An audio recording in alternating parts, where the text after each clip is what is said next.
दोस्तों आज की कहानी एक ऐसे कातिल की है, एक ऐसे सातिर की है जो एक कत्ल का प्लानिंग बनाता है और कोई भी उस पर शक नहीं करता है। पुलिस तक चकमा खा जाती है और वो कातिल बड़े मजे से अपना नाम छोड़ देता है, अपना शहर छोड़ देता है, अपना व्यवसाय छोड़ देता है और एक दूसरे शहर में दूसरे नाम से दूसरे व्यवसाय से अपनी ज़िंदगी शुरू करता है, शादियां करता है, बच्चे पैदा करता है और 15 साल बाद एकाएक क्राइम ब्रांच की टीम उसे पकड़ लेती है और उसके पुराने नाम से पुकारती है। वो शख्स हक्का बक्का रह जाता है कि आखिर ये पुराना नाम इन्हें कैसे मालूम हुआ। वो अपना सिर पीट लेता है, बस एक ही क्वेश्चन करता है वो क्राइम ब्रांच वालों से कि सर मुझे बस इतना बता दो, आपने मुझे ढूंढा कैसे, आपने मुझे पकड़ा कैसे, आपने मुझे पहचाना कैसे। आइए दोस्तों, बड़ा ही सनसनीखेज कहानी है, सुनकर आपके भी दिमाग हिल जाएंगे। दोस्तों कहानी शुरू करने से पहले आप लोगों का बहुत बहुत शुक्रिया, दिल से धन्यवाद। आप लोग हमारी काफ़ी मदद करते हैं। दोस्तों अपना प्यार और आशीर्वाद ऐसे ही बनाए रखिएगा, हम आपके दोस्त आपके भाई हैं। हाँ दोस्तों, जब आप लाइक करते हैं ना तो हाइप का बटन जरूर दबा दीजिएगा, इससे आपको कोई नुकसान नहीं है। दोस्तों एक कहानी की शुरुआत अहमदाबाद से दिसंबर 2002 से होती है। अहमदाबाद में एक लड़का था जिसका नाम था तरुण धनराज। वो एक स्कूल में गेम टीचर था और वॉलीबॉल का कोच भी था। और अहमदाबाद में ही एक लड़की थी जिसका नाम था सजनी और वो बैंक में काम करती थी। यार दोस्त और घरवाले की मदद से दोनों में रिश्ता तय हो जाता है और दिसंबर 2002 में अरेंज मैरिज दोनों की शादी हो जाती है, तरुण धनराज की और सजनी की। लेकिन तरुण धनराज के दिल में कुछ और था। उसके दिल में एक लड़की बसती थी जिसे वो प्यार किया करता था। अब वो अपनी पत्नी सजनी का मर्डर करने का ताने बाने बुनने लगता है। वो गेम टीचर था और बच्चों को स्कूल की तरफ से गेम खेलने के लिए बाहर जाना पड़ता था और गेम टीचर होने के कारण, कोच होने के कारण बच्चों के साथ वो बाहर जाता था और अपनी पत्नी को बोल रखा था जब मैं बाहर जाऊं तुम अपने मैके चले जाना।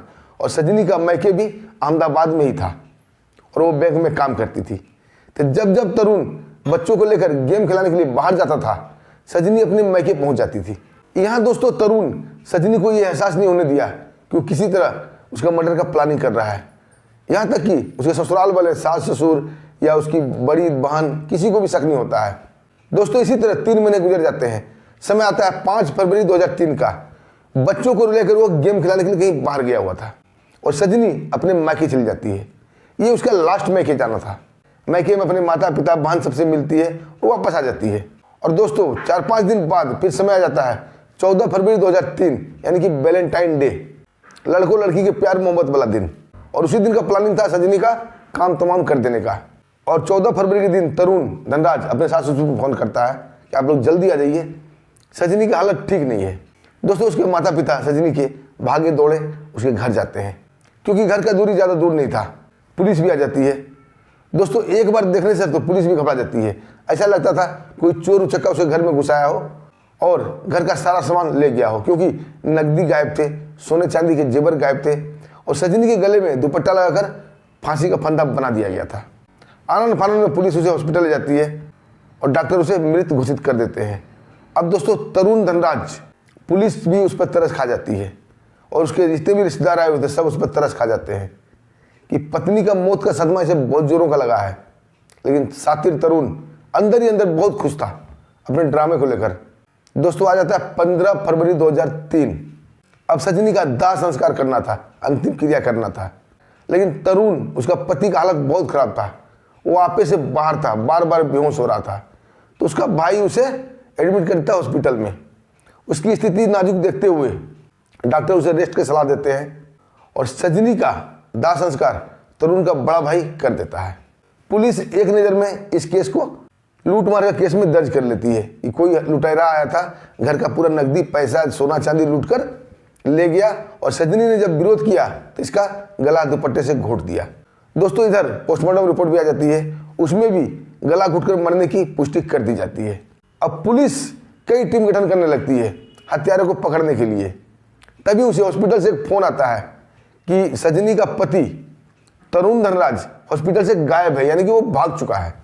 दोस्तों ये खबर सुनते ही पुलिस के आला ऑफिसर के हाथ पांव फूल जाते हैं, क्योंकि पुलिस वाले को तरुण पर एक बार शक तो हुआ था, लेकिन उसकी नाजुक स्थिति देखते हुए उस पर वो शक नहीं कर पाए, बल्कि दया दिखा गए। और यही दया दिखाना पुलिस वाली को महंगा पड़ गया और तरुण धनराज हॉस्पिटल से भाग चुका था। अब दोस्तों बिल्कुल क्लियर हो गया था कि हत्या तरुण धनराज ने ही किया है। अब पुलिस चारों तरफ सुराग ढूंढने लगी, भाई हत्या का कारण क्या है। उसके स्कूल में जहाँ जहाँ उसके दोस्त यार थे सब जगह दबिश डालने लगा। उसके माता पिता, उसके भाई बहन जो भी थे, सब रिश्तेदार, सबके यहाँ पुलिस दावा डाल रही थी। तब जाके उड़ते उड़ते खबर मिलती है कि तरुण धनराज एक लड़की से प्यार करता था, उसे शादी करना चाहता था। अब पुलिस ये सोचने पर मजबूर हो जाती है कि दोनों का अरेंज मैरिज हुआ है, अगर तरुण को उससे शादी करनी थी तो पहले ही कर लेता, क्या जरूरी था सजनी का मर्डर करने का। लेकिन पुलिस ज़्यादा नहीं सोचती है और आनन फानन में पुलिस उस लड़की तक तहकीकात करते हुए पहुंच जाती है। उन लड़की को उठा लिया जाता है, उसे पुलिस थाने लाया जाता है, उसे पूछताछ शुरू हो जाती है, क्या तुम तरुण धनराज को जानती हो। लड़की साफ साफ बोलती है, हाँ मैं तरुण धनराज को जानती हूँ, मैं उसे प्यार भी करती हूँ, लेकिन तरुण धनराज मेरे पास आया था तब तक उसका खबर मुझे मिल चुकी थी कि वो अपनी पत्नी का हत्या कर चुका था, यानी वो एक हत्यारा है और मैंने साफ साफ मना कर दिया कि मैं एक हत्यारे से शादी नहीं करूँगी। और वहाँ से वो भाग गया। पुलिस को उसकी बातों में दम लगा, अपने नज़र में वो खोजबीन करती है, उसकी बात सही पाई जाती है। दोस्तों पुलिस उस लड़की को छोड़ देती है।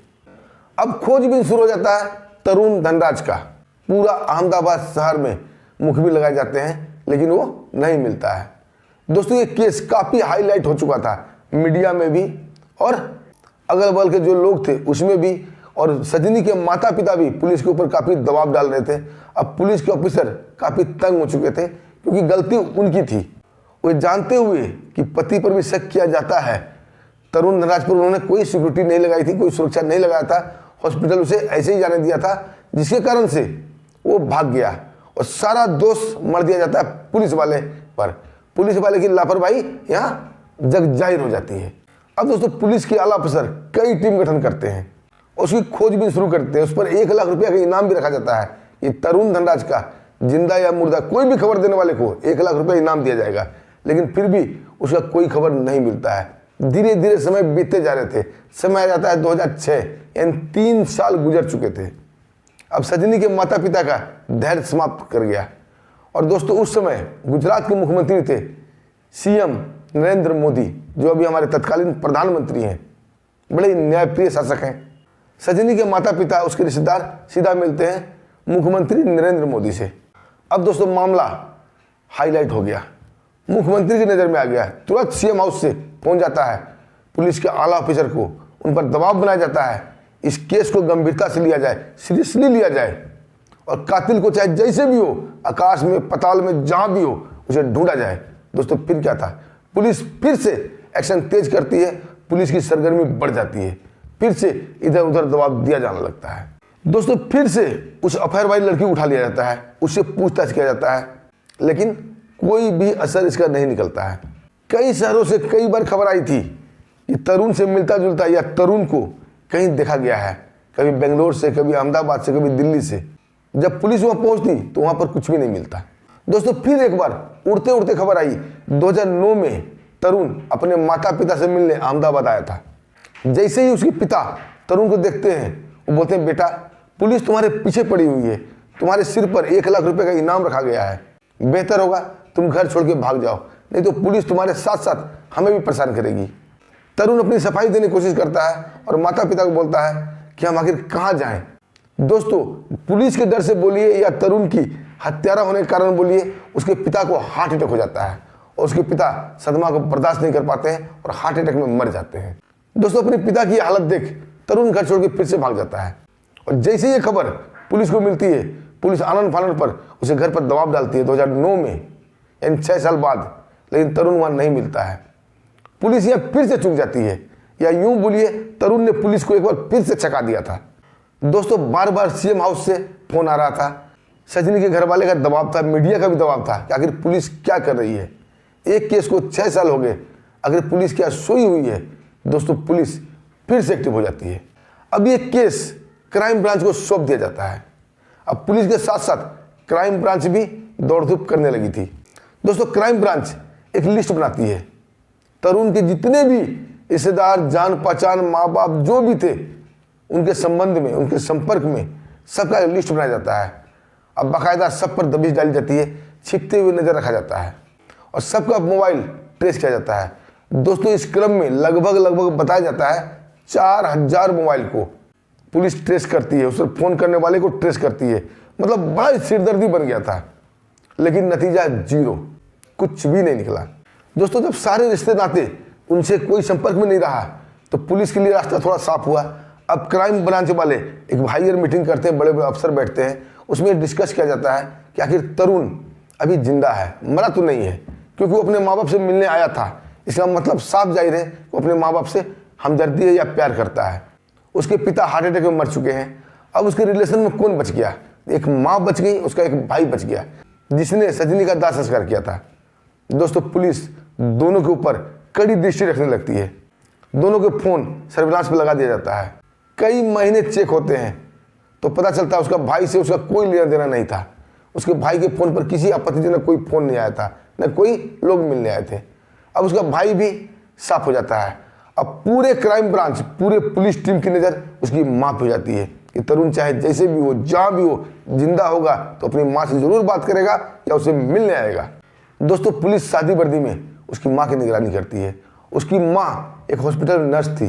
अब वो काफ़ी बूढ़ी हो गई थी और रिटायर भी हो गई थी।